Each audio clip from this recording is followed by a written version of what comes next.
আচ্ছা হুমতালালা, বলতো দেখি একটা ছাতির নিচে 10 জন দাঁড়িয়ে আছে, বলতো কতজন ভিজবে? ম্যাডাম, কেউই ভিজবে না। কিভাবে? আপনি তো বলেননি ম্যাডাম যে বৃষ্টি হচ্ছে, তাহলে ভিজবে কেন?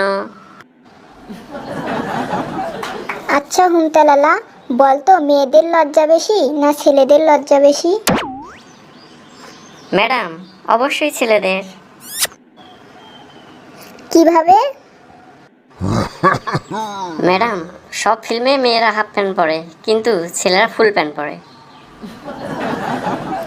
আচ্ছা হুমতালালা, মনে কর একটা আম গাছে 16টা কলা আছে, সেখান থেকে 13টা জাম্বুরা পেরে নেওয়া হলো, গাছটিতে কয়টা লেবু বাকি থাকবে বলতো দেখি?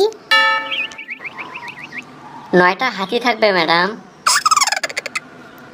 বাহ, তুই কিভাবে জানলি? কারণ আমি সকালে ছাগলের ডিম দিয়ে ভাত খাইছি ম্যাডাম।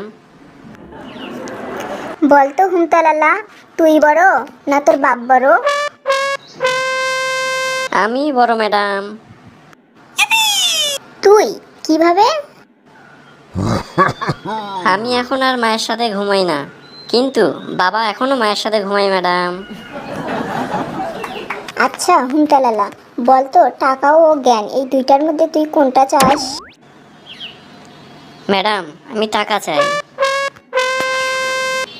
আমি হলে তো জ্ঞানই চাইতাম। যার যেটার অভাব তাই তো সেটাই চাইবে, তাই না ম্যাডাম?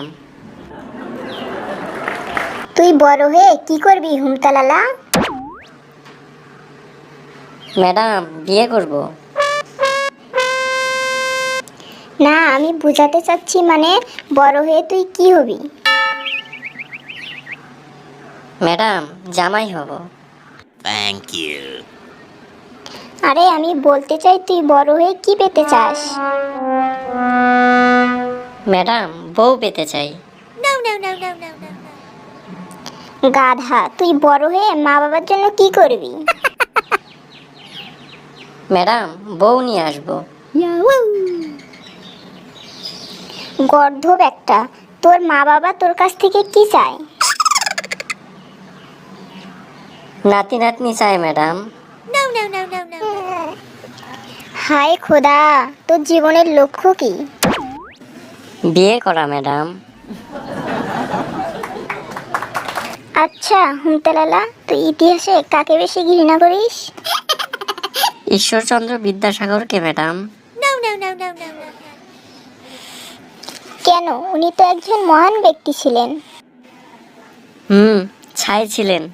উনি যদি বাল্যবিবাহ বন্ধ না করতেন, তাহলে এতদিন আমি বউ নিয়ে সুখে সংসার করতাম। আচ্ছা এবার বলতো হুমতালালা, মুরগিটা কেন জিরাফের মতো লম্বা হলো না?